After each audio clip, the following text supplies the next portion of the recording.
And welcome everyone here to Game 2 between pyrO and Apocalypse here in the MSL Code S Semifinals. This is of course on Daybreak LE, a very classic map from Wings of Liberty.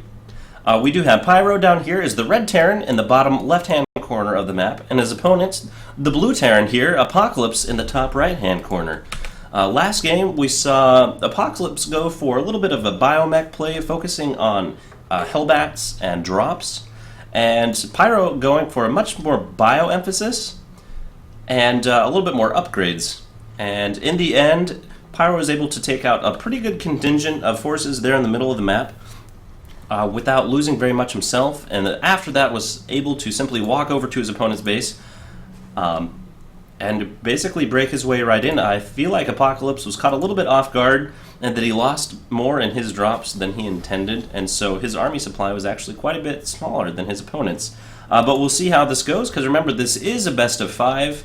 There still are 4 potential games left, and it could be anyone's game here. Barracks, this point in the game, everything's very standard, everyone's doing just dandy. Thing to point out here about Daybreak is, of course, the relatively small natural choke. This allows you to take this base pretty easy, especially with this high ground here. There's also a pretty wide ramp going down to where your potential 4th is.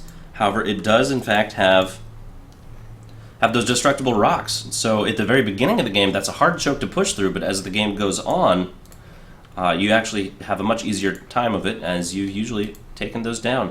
I like to see this. Apocalypse is going for the more economic route.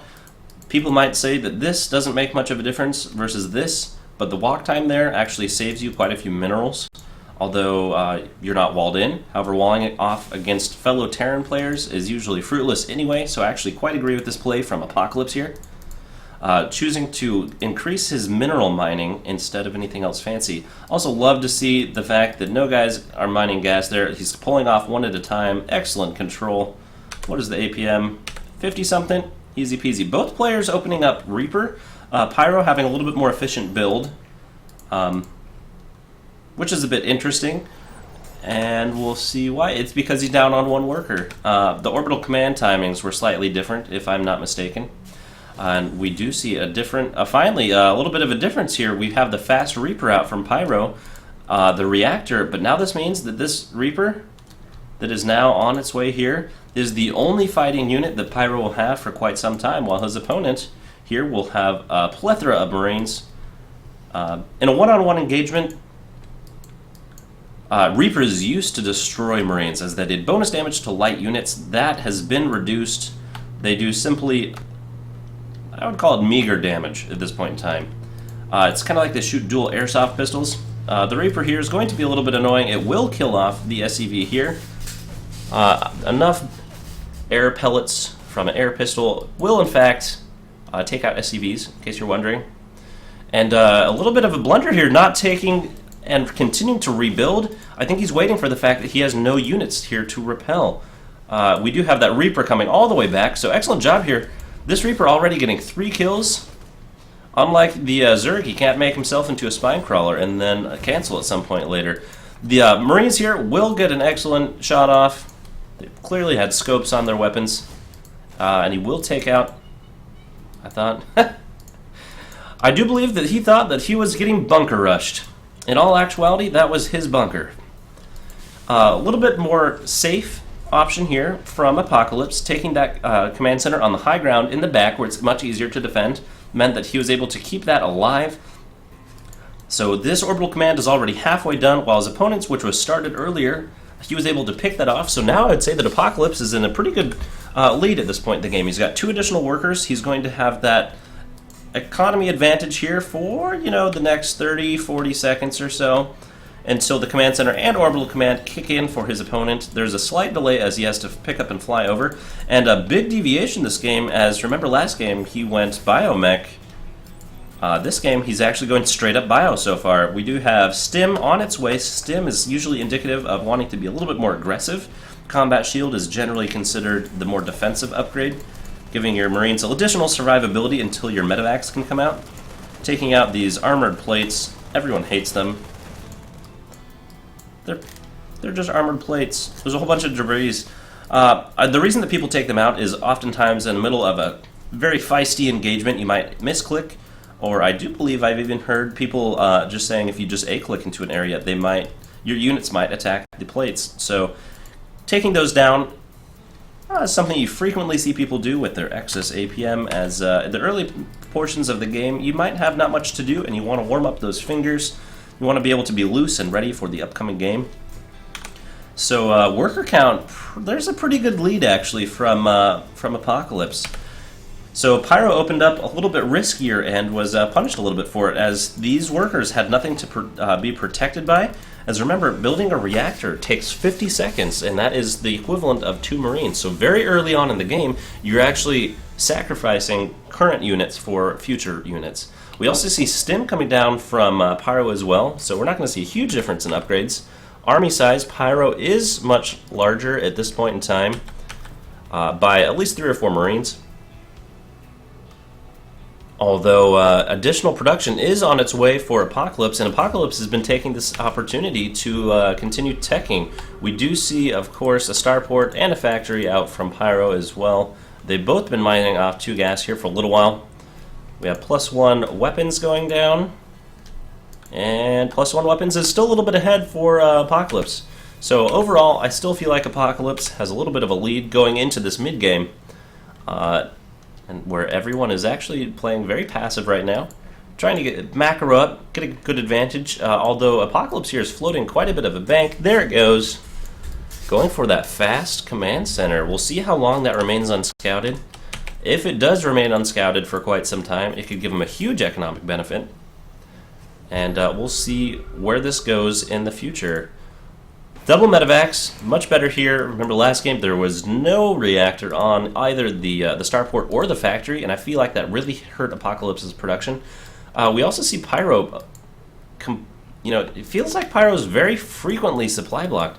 Last game he was supply blocked for over a minute at 96. He does have 2 building here, but look at all these units that would love to be building. Siege tank. This delays the siege tank by almost its entire build time, to be completely honest. Although, to be fair, supply blocks happen all over the place. I'm just pointing out what I see and win. We do have stim almost done for pyrO. It will be here before this attacking force from Apocalypse makes its way there. But now, Apocalypse, with that a little bit of an economic lead, and the supply block from pyrO, was able to gain a army size advantage for just a moment. And now this expansion is just about done. And with this attacking force, he should be able to stabilize and take this expansion and pretty much get it entirely up and running here before it's really under fire by pretty much anything. We see an armory coming up from Apocalypse as well. Judging from the lay of the land, I'm actually surprised he just doesn't have more factories, because at this point there's almost nothing that it can do. There's going to be a big engagement here. I feel like this is actually a really bad area to engage, especially that siege tank on the high ground. He is going to back up. He needs to get that medevac back. Going to heal up. No harm, no foul, although he is now at a pretty big disadvantage. He's actually loading up a whole bunch of injured Marines. Not ideal. I usually want to let him hang out for a little bit longer. He needs to continue to start dropping right now. It's going to get shot down completely full. None of those Marine commandos had any chance to get out, and this will in fact go down. But he did get 2 out, and both of those were able to get a little bit of damage done to that Viking there. So at this point in time, I would say the army size is substantially in favor of pyrO. A good engagement there.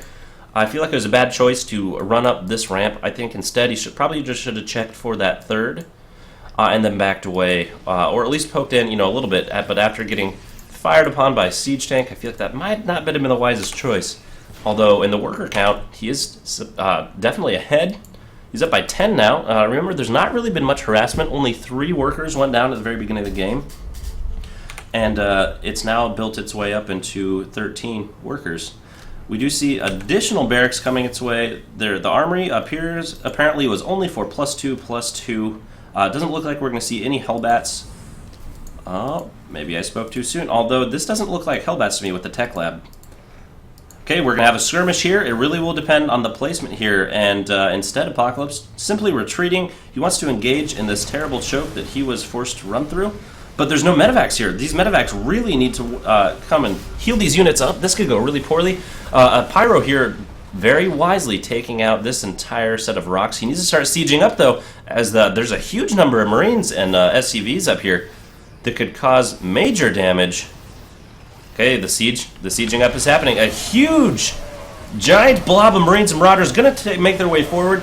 A separate side force coming to take out the tanks. It looked like that will take it out, although he did lose a large number of workers, but this force is going nowhere fast. All of those will be taken out. Oh no, excellent pickup. So he did not lose any more there, and Apocalypse is now down on workers. A whole bunch killed right there. Everyone, 25 workers killed. They worked very well as cannon fodder, but cannon fodder they were, as there was no single SUV that made its way there, that I think made its way back as well. Maybe there's that one. Very lucky. An expansion going up here, another orbital command. Good job. I always get a little bit sad when I see planetary fortresses at bases that don't need to be planetary fortresses. Also, just so much damage done to these bio units and not enough medevacs. There's the medevacs. Really need to be able to heal these units up. We do have +2 for pyrO on its way, although +2 armor is just about done for Apocalypse. So he should be able to start +2 or +3/+3 at the same exact moment. And I'd love to see some upgrades for these tanks that are coming on their way.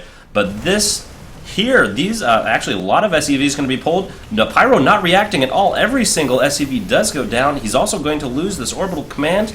And now he's going to retreat. I think this force will be cleaned up, though. Siege tank here is going to be able to do quite a bit of damage. It will be taken down, and now all those low health units not actually being taken out. The upgrade advantage for pyrO being very evident right there. For pyrO. That was Apocalypse, my friends. Blue is Apocalypse. Thank you very much for both of you retaining your same colors throughout the entire matchup. It drives me bonkers. People with different colors and different sides of the map, and everyone's had to keep changing my scoreboard. It's quite sad. So really good game so far from Apocalypse. He is now up quite substantially. He does have a worker lead again.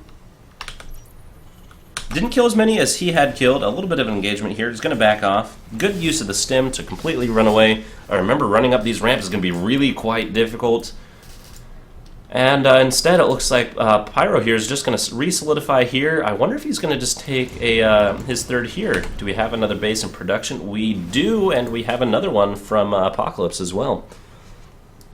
So now all this army finally healed up. There's finally enough medevacs in the air to take things out. Where's that scan? Checking for a fourth base. Excellent job there. We have a very full drop here. This is the triple Doom drop, making its way to this third base. And this will, in fact, land. There's nothing here to defend it, so it'll depend on the reaction type. I'm surprised he's unloading here. He does not want to fly into any sort of missile turret. 150 minerals, 150 minerals. This command center, it looks like it will take out, although there's an engagement here. 3 tanks. All the bio had left them to out to dry. Another base going to go down, though. So really big swap here. It looks like we might have a little bit of a base race, to be completely honest. There's one bunker here, but it's not being repaired. It does not get repaired in time. It's going to fall, and it looks like pyrO here abandoning those forces a little bit. So will these tanks go into siege mode? It looks like there's nothing else left here. He's just going to be able to camp that production, scanning up to the high ground, making sure that nothing crazy is up there, like a few hundred extra Marines. And it looks like Apocalypse might be bringing this round back up to 1-1. So this drop also going to be happening here. I just don't feel like there's enough DPS there to take out his entire forces. There are, in fact, reinforcements here that should be able to defend, particularly with all of those SCVs. Apocalypse very brash with his SCVs, although it looks like they did buy him the time to get that out. And now himself, he is completely in the production of pyrO. And it looks like, yeah, pyrO is going to throw down the GG and get right out of there. So we are now all tied up. Excellent game from Apocalypse. And it looks like pyrO is caught a little bit off guard. And once again, you see how fragile of a matchup most mirror matchups are. And TVT is no different. And all those bio units that were protecting the tanks, once they were gone, Apocalypse was simply able to walk in and really take advantage of that. So once again, excellent games, and we're excited to get into Game 3 here in just a moment.